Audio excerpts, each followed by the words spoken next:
Hallelujah. सभी को जय मसीह की। मैं अमरीक जॉय आज एक बार फिर मेरा YouTube channel Hindi Punjabi Bible study Amrik Singh, इस चैनल के ऊपर मैं आपका स्वागत करता हूं और धन्यवाद करता हूं प्रभु का कि आज एक बार फिर प्रभु यीशु मसीह ने समय दिया कि परमेश्वर के वचन को लेकर आपके साथ बांट सकूं। और अगर अभी तक आप लोगों ने मेरे चैनल को सब्सक्राइब नहीं किया या तो फिर आप मेरे चैनल पर नए हो तो आप मेरे चैनल को सब्सक्राइब करें और जो बेल आइकॉन है आप उसको टच करें ताकि जब भी कोई नया वीडियो अपलोड करूं उसका नोटिफिकेशन, उसकी जानकारी आपको तुरंत मिले। और इस वीडियो को आप अंत तक देखना और अंत तक देखने के बाद ही आप कमेंट करना, इसको लाइक करना, शेयर करना। अगर नहीं पसंद आई तो कोई बात नहीं, आप डिसलाइक करना। आपको क्या पसंद नहीं आया तो कोई बात नहीं, वो कमेंट में आप ज़रूर बताना। तो प्रभु का धन्यवाद हो कि आज जो हमारे परमेश्वर हमसे अपने वचन के द्वारा बातचीत करना चाहते हैं। तो प्रभु के नाम की स्तुति करते हैं। और एक बात कहना चाहता हूँ कि आपका कोई भी सवाल है तो मेरा कॉन्टैक्ट नंबर बीच में दिया गया है, तो आप मुझे मैसेज कर सकते हो, व्हाट्सअप कर सकते हो, मुझे कॉल कर सकते हो, मुझसे मिल सकते हो। अगर आप मुझसे अपने घर पे मिलना चाहते हो तो कोई बात नहीं, मैं आप लोगों के लिए समय भी निकाल सकता हूँ। तो प्रभु का धन्यवाद करते हैं। और जिस तरह से बात करें तो आज बहुत से लोग हैं जो मसीह के ऊपर विश्वास करते हैं और बहुत सी ऐसी स्त्रियां हैं, ऐसी औरतें हैं कि जो मसीह के ऊपर विश्वास तो करती हैं लेकिन उनके घर के जो हालात हैं वो सही नहीं। सबसे ज़्यादा अगर कोई परेशान है वो है औरत, स्त्री। क्योंकि सबसे ज़्यादा अगर आप संगति की बात करोगे, सबसे ज़्यादा बंदगी की बात करोगे तो वहाँ पर सबसे ज़्यादा अगर इकट्ठ देखोगे तो उसमें वहाँ पर इकट्ठ रहता है सिर्फ औरत लोगों का, स्त्रियों का ज़्यादा इकट्ठ रहेगा।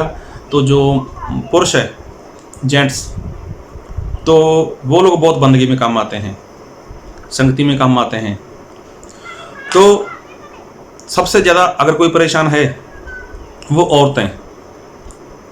तो कई बार हम लोग जब किसी के घर में जाते हैं, जहाँ कोई हमारे पास आता है, तो वहाँ पर जो औरत लोग हैं ना, स्त्री लोग, वो बताते हैं कि हमारे घर में ऐसा है, वैसा है, मेरे पति बात नहीं मानते, मेरे पति प्रार्थना नहीं करते, मेरे पति बाइबल नहीं पढ़ते, वो संगति में नहीं जाते। तो देखा जाए तो वो चाहते हैं कि उनका पति है जो वो विश्वास करे, उनका पति वो बचाया जाए, उनका पति वो स्वर्ग का वारिस हो। तो ये औरत चाहती है, औरत की जिम्मेदारी भी है। लेकिन बहुत प्रार्थना करने के बाद, बहुत उपवास करने के बाद भी उनके जीवन में रिजल्ट नहीं आता। तो वो रिजल्ट क्यों नहीं आ रहा? तो आज इस वीडियो को बहुत ध्यान से सुनना। ये स्त्री लोगों के लिए, औरत लोगों के लिए भी वचन बनाया गया है। तो परमेश्वर कहना क्या चाहते हैं? अगर कोई सेवक के पास कोई महिला, कोई स्त्री जाती है, अपने पति के बारे में बताती है कि मेरे पति नहीं मानते, तो वो एक वचन जरूर उनको बताते हैं। तो वो वचन क्या है, मैं आप लोगों के साथ पढ़ना चाहता हूँ। तो वो वचन है पहला पतरस, उसका 3 अध्याय, उसका 1 वचन और उसका 2 वचन।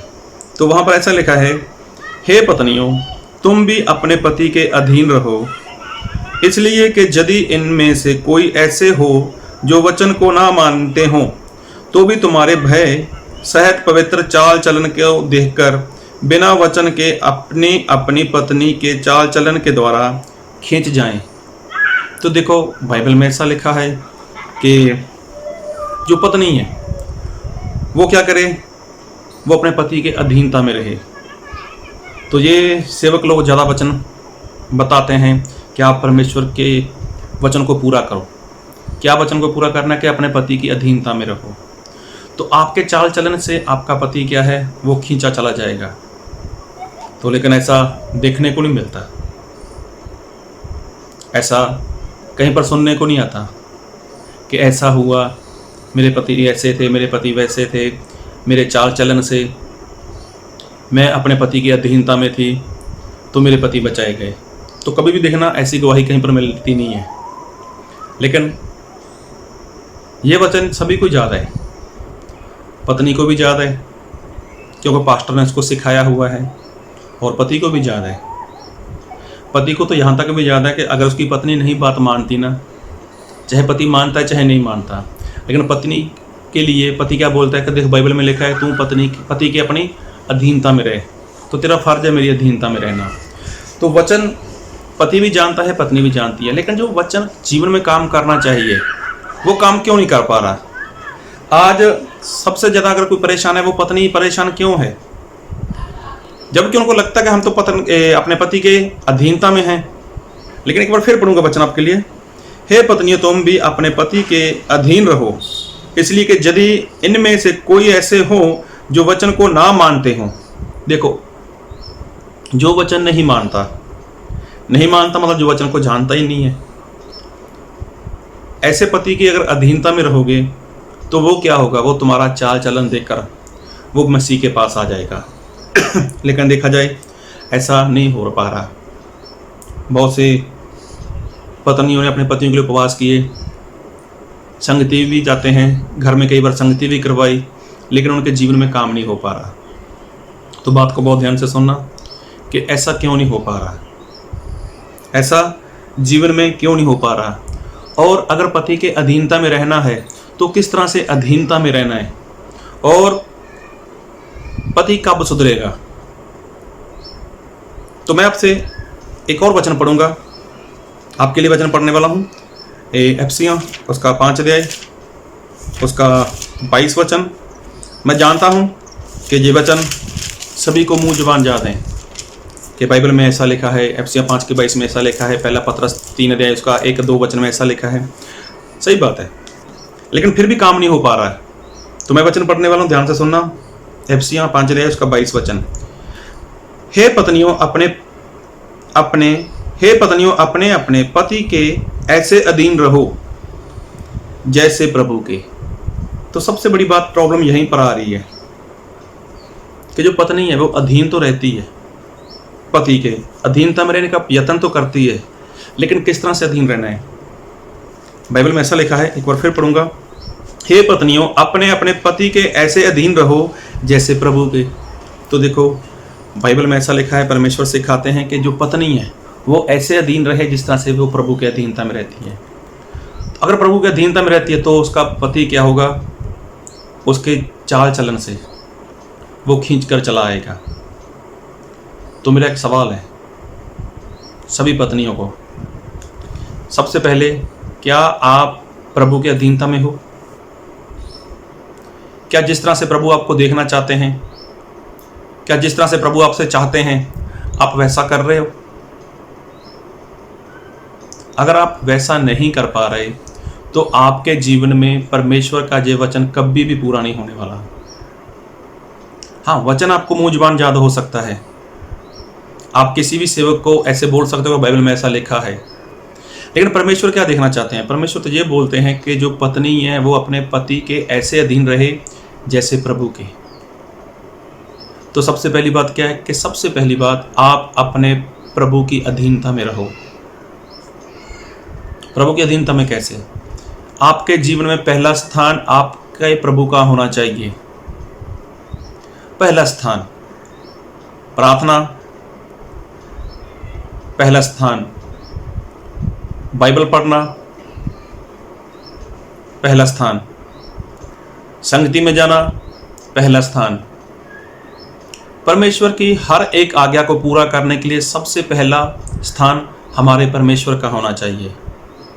अगर आपने बहुत प्रार्थना की, आप बहुत पास्टरों के पास गए, आपने बहुत सारे चर्च बदल दिए, बहुत सारे पास्टर बदल दिए, अगर आपके पति के जीवन में सुधार नहीं आ रहा तो उसका जिम्मेवार कोई पास्टर नहीं है, उसका जिम्मेवार कोई चर्च नहीं है, ना ही उसका जिम्मेवार प्रभु यीशु मसीह है।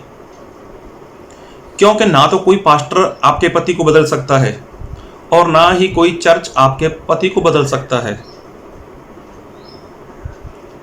बदल कौन सकता है? सिर्फ आप। जब ये जिम्मेवारी एक प्रभु ने ये जिम्मेवारी दी है पत्नी को, और कैसे कि हे पत्नी अपने अपने पति के अधीनता में रहो जिस तरह से प्रभु के। तो सबसे पहली बात, आपको प्रभु की अधीनता में रहना पड़ेगा। तो फिर आपको प्रार्थना करने की जरूरत भी नहीं है, आपको प्रार्थना करने की जरूरत ही नहीं है। तो जब इधर आप प्रभु का वचन पूरा करोगे तो उधर प्रभु आपका काम कर देंगे, क्योंकि बाइबल में लिखा है हमारे परमेश्वर जो वचन देते हैं उस वचन को खुद वो पूरा करते हैं। तो क्या आपने बहुत प्रार्थना की, बहुत उपवास किए, बहुत बार चर्च में गए, पति के जीवन में सुधार नहीं आया, तो कोई बात नहीं, आपने जो किया वो करते रहो। लेकिन सबसे बड़ी बात, आपने जीवन में पहला स्थान अपने परमेश्वर को, अपने प्रभु को देना शुरू करो। उसके बाद फिर देखना, आपका पति कोई भी नशा करता है, आपका पति आपके साथ मारपीट करता है, कुछ भी करता है, तो जब प्रभु का काम आपके जीवन में होगा, प्रभु का वचन आपके जीवन में होगा, प्रभु की अधीनता में आप होगे, तो आपके पति की ताकत नहीं है कि वो आपको टच कर जाए, आपके साथ मारपीट कर जाए, क्योंकि वो जिम्मेवारी प्रभु की हो जाएगी। तो सबसे बड़ी बात, आपको प्रभु की अधीनता में आना है, सबसे पहली बात। एक बार फिर पढ़ूंगा, एफिसियों 5 अध्याय उसका 22 वचन, ध्यान से सुनो। हे पत्नियों अपने अपने पति के ऐसे अधीन रहो, ऐसे अधीन रहो, कैसे? जैसे प्रभु के। तो सबसे पहली बात, आप अपने जीवन के ऊपर ध्यान दो। क्या आप प्रभु की अधीनता में हो? क्या आप प्रभु के अधीन हो? और स्त्री के बारे में बात कर रहा हूं। अगर आप प्रभु की अधीनता में हो तो ही प्रभु का ये वचन आपके जीवन में पूरा होगा कि आपके चाल चलन से आपका पति खींच कर चला आएगा। लेकिन आपके जीवन में वो बातें दिखाई तो देती नहीं है, तो फिर परमेश्वर कैसे पूरा करेंगे? वही मौज शौक, वही संसार की बातें, वही सारी बातें आपके जीवन में तो दिखाई देती हैं। करते क्या हो? सिर्फ आप चर्च जाते हो, बस प्रार्थना करते हो, प्रार्थना करवाते हो, बाइबल पढ़ते हो, लेकिन पति के जीवन में सुधार नहीं आ रहा। उसका कारण क्या है? आप पूरी तरह प्रभु की अधीनता में नहीं हो।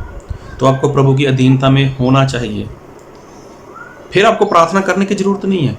फिर आप बोलोगे कि मेरी चाल चलन से मेरी पति के जीवन में काम हुआ है। आप बोलो चाहे ना बोलो, लेकिन आपके पति सैकड़ों लोगों में, हजारों के लोग गिनती में भी वो बोलेंगे कि मेरे पत्नी के जीवन की वजह से मैं मसीह के पास खींचा चला आया। तो ये गवाही होगी आपके जीवन में। किस तरह से? एक और बात करना चाहता हूँ आपसे, और एक वचन और पढ़ूंगा आपके लिए। पहला पत्रस उसका 3 अध्याय उसका 6 वचन। जैसे सारा अब्राहम की आज्ञा में रहती और उसे स्वामी कहती थी, इसी प्रकार तुम भी यदि भलाई करो और किसी प्रकार के भय से भयभीत ना हो तो उसकी बेटियां ठहरोगी। तो सारा सभी लोग जानते हैं, उसके पति का नाम अब्राहम कौन है? वो विश्वासियों को बाप है। तो जो सारा है वो अपने पति अब्राहम की अधीनता में रहती थी। तो एक बार क्या हुआ, बात को बहुत ध्यान से सुनना कि परमेश्वर क्या सिखाना चाहते हैं। और अगर आज आप वचन को सुनते हो ना, इसको समझ लेते हो और इसको मानने का जतन करते हो, तो आज से ही आपके जीवन में ये काम होगा। एक बार क्या हुआ, मैं आपके लिए वचन पढ़ देता हूँ। उत्पत्ति उसका 21 अध्याय उसका 9 वचन से। तब सारा को मिस्री हाजरा का पुत्र जो अब्राहम से उत्पन्न हुआ था हंसी करता हुआ दिखाई पड़ा। तो ये तब की बात है जब इसहाक का जन्म हो चुका था, सारा बूढ़ी थी, तो वो अपने बेटे इसहाक को दूध पिला रही थी। तो जो हाजरा का बेटा था इस्माइल, उसने उसको देखा कि इतनी बूढ़ी उम्र में आकर इसको दूध पिला रही है, तो उसने उसका ठट्ठा किया, उसका मजाक उड़ाया। तो आगे 10 में लिखा है, इस कारण उसने अब्राहम से कहा, अभी देखो, इस कारण उसने अब्राहम से कहा, इस दासी के पुत्र सहित निकाल दे, इस दासी को पुत्र सहित निकाल दे, क्योंकि इस दासी का पुत्र मेरे पुत्र इसहाक के साथ भागी नहीं होगा। एक बार फिर पढ़ूंगा 10 वचन, उत्पत्ति 21 उसका 10 वचन। इस कारण उसने अब्राहम से कहा, इस दासी को पुत्र सहित निकाल दे, क्योंकि इस दासी का पुत्र मेरे पुत्र इसहाक के साथ भागी नहीं होगा। अभी 11 वचन पढ़ूंगा। यह बात अब्राहम को अपने पुत्र के कारण बहुत बुरी लगी। अभी देखो, जो सारा थी उसने बोला अपने पति अब्राहम को, उसको क्या बोलती है, वो स्वामी बोलती है। उसको बोला होगा, स्वामी इस दासी को, हाजरा और इसके बेटे को यहाँ से निकाल दे, मुझे मेरे घर में ये लोग नहीं चाहिए। लेकिन अभी देखा जाए, जो अब्राहम है, इस्माइल भी तो उसका बेटा था, और जो बेटा है वो उसको हाजरा से पैदा हुआ है। तो ये बात उसको अच्छी नहीं लगी। किसको? अब्राहम को अच्छी नहीं लगी। अब्राहम ने क्या सोचा, मेरी पत्नी सारा मेरे से बात कर रही है। लेकिन उसके बाद क्या हुआ? परंतु, जी हाँ, देखिए जहां पर क्या हो रहा है अभी। परंतु परमेश्वर ने अब्राहम से कहा, उस लड़के और अपनी दासी के कारण तुझे बुरा ना लगे। जो बात सारा तुझसे कहे उसे मान, क्योंकि जे तेरा वंश कहलाएगा वह इसहाक से ही चलेगा। तो देखो, अब्राहम को परमेश्वर डायरेक्ट बात कर रहे हैं, हे अब्राहम, जो तेरी पत्नी बोलती है उसको पूरा कर। अभी अब्राहम कोई ऐसा वैसा था नहीं, वो भी तो अपना सब कुछ छोड़ के परमेश्वर के पीछे चलने वाला है, आज्ञाकारी करने वाला है, परमेश्वर से बातचीत करने वाला है। तो लेकिन जब देखो सारा का जीवन देखो, सारा का चाल चलन देखो, सारा की अधीनता देखो, तो जब ये बातें परमेश्वर ने देखी स्वर्ग से, तो परमेश्वर ने क्या बोला, ए अब्राहम, सारा की सुन, सारा तेरी पत्नी है, उसकी सुन, उसकी सुन। तो देखो क्या हुआ फिर, 14 वचन पढ़ूंगा।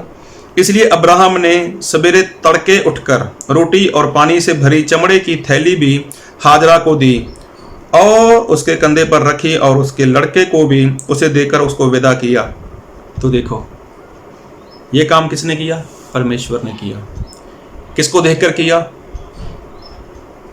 सारा को देखकर किया। क्यों? क्योंकि सारा का जीवन परमेश्वर को पसंद आया। हालेलुया। सारा का जीवन परमेश्वर को पसंद आया। अभी सारा ने कहाँ बेनती की थी परमेश्वर के आगे कि परमेश्वर मेरे पति को बोलो?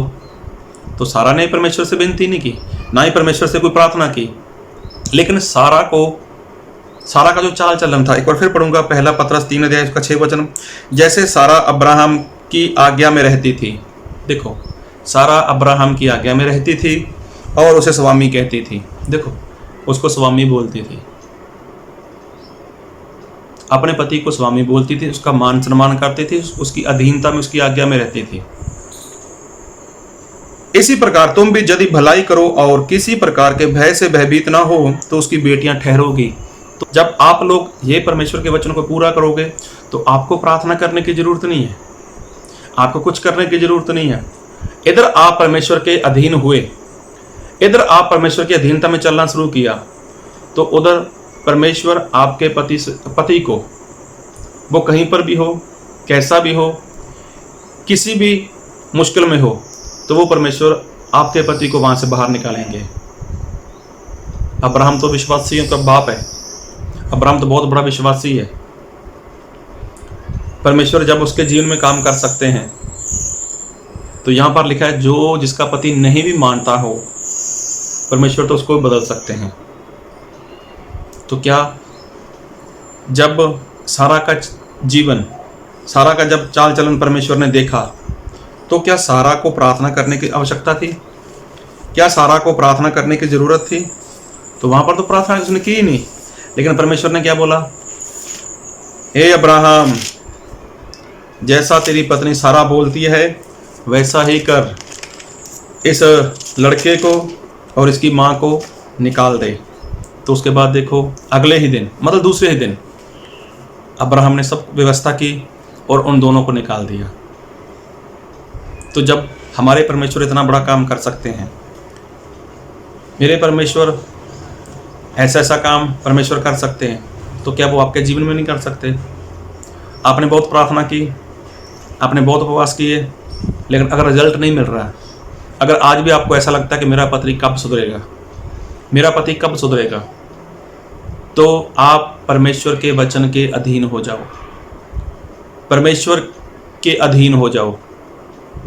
अधीन होना मतलब सबसे पहला स्थान आपको अपने परमेश्वर को देना है। ज़्यादातर देखने में ऐसा आता है, सुनने में ऐसा आता है कि जो बाइबल में लिखा है ना कि हे पत्नियों अपने पति की अधीनता में रहो, लेकिन आजकल ज़्यादातर कुछ ऐसा होता है कि उल्टा मिलता है। एक पत्नी यही चाहती है कि मेरा पति वो मेरी अधीनता में रहे, मेरा पति मेरी सुने, मेरा पति मेरी माने, जबकि ऐसा नहीं है।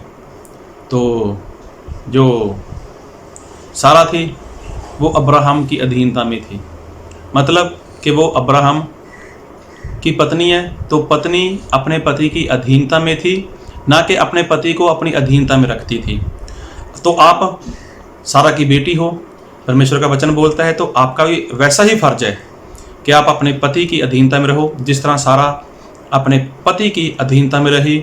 और देखो, जिस काम के लिए अब्राहम ने सारा को मना किया था कि मैं ऐसा नहीं करूँगा, उसको बात बुरी लगी, लेकिन वही काम परमेश्वर ने अब्राहम के द्वारा करवाया, तो तब अब्राहम ने वो काम किया जो उसकी पत्नी चाहती थी। तो इसी रीति से अगर आप परमेश्वर की अधीनता में रहोगे, तो जैसा आप चाहते हो कि आपके पति वैसा करें, तो वो परमेश्वर के हाथ में है कि पति के द्वारा कैसे काम होगा, वो परमेश्वर जानते हैं। लेकिन सबसे पहली बात, आप अपने पति को अपनी अधीनता में रखना छोड़ो, उसकी अधीनता में आ जाओ और सारा की बेटी बनो, ताकि जिस तरह से सारा के जीवन में काम हुआ है वैसा ही काम आपके जीवन में हो। सबसे पहला स्थान आपको परमेश्वर को देना है, कोई संसार का मोह शौक नहीं। अगर सचमुच आप अपने पति से प्रेम करते हो, अगर सचमुच आप चाहते हो कि आपका पति बचाया जाए, अगर आप ऐसा चाहते हो, तो आपका फर्ज है कि संसार का सारा मोह शौक छोड़ो, संसार की बातें छोड़ो और परमेश्वर जैसा चाहते हैं वैसा जीवन जीना शुरू करो। शरीर के अनुसार नहीं, आत्मा के अनुसार जीवन जीना शुरू करो, फिर देखो आपका पति कैसे बदलता है। तो ये करना आपके लिए मुश्किल नहीं है। जब सारा कर सकती है, जब सारा परमेश्वर के अधीन रह सकती है, अपने पति के अधीन रह सकती है, तो आप तो उसकी बेटी हो, आपको उसकी बेटी बोला गया है, तो क्या आप नहीं हो सकते? तो प्रभु आपको अपने वचन की अधीनता में रहने के लिए, आपको आपके पति की अधीनता में रहने के लिए अपना बल दे, सामर्थ्य दे, शक्ति दे। और हाँ, आपको वीडियो पसंद आए तो लाइक करें, शेयर करें, कमेंट करें। अगर चैनल को सब्सक्राइब नहीं किया तो आप चैनल को सब्सक्राइब करें। प्रभु आपको बहुत आशीष दे। आमीन।